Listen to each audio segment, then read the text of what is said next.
And I got to tell you, Ohio State beat Indiana 23-3.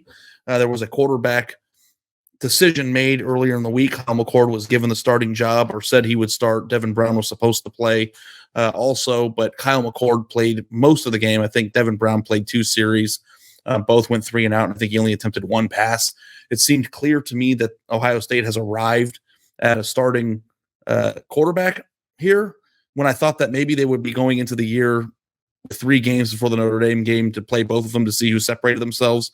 McCord had 239 passing yards, no touchdowns and interceptions, 60% completion percentage. And I think the entire city of Columbus is concerned about the direction of Ohio State's quarterback room.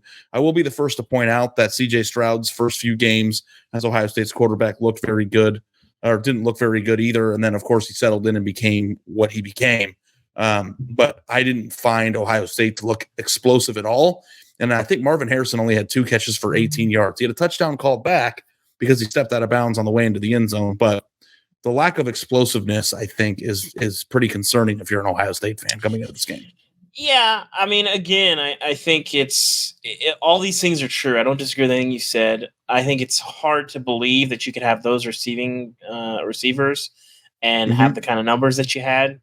Again, and not throw a touchdown pass in the entire game. And like, listen, not to loop back to Colorado, but like, those guys threw that all together with a new quarterback and all these receivers, and they look pretty good today. So, it's concerning. I don't think that we can, hit the panic button just yet. It is the first start. It is a new offense. You're figuring out all these things. You are on the road, which is kind of like, okay, like we'll see. But I'm gonna say alert level 3.5 out of 10.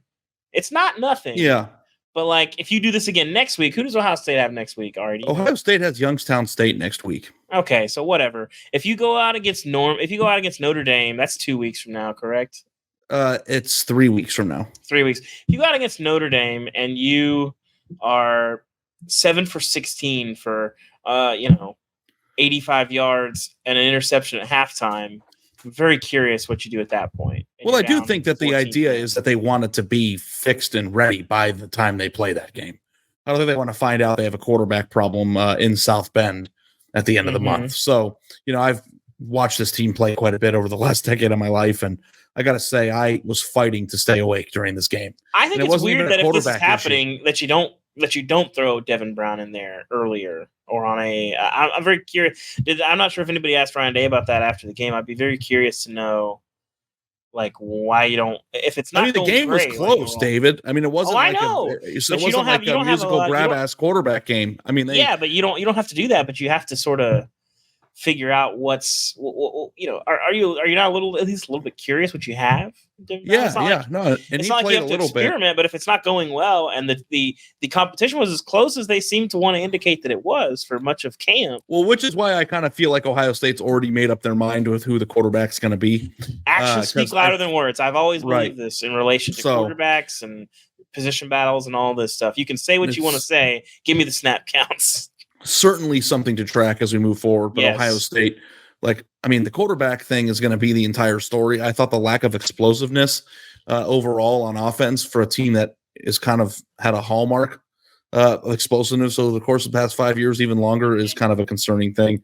But I don't know if that's something I'll lose sleep over because they have the athletes to do it. And Trip Trianum, the running back, I think is going to be a stud too. So we'll keep track of, what they do moving forward, but not the greatest showing from Ohio State in their first game.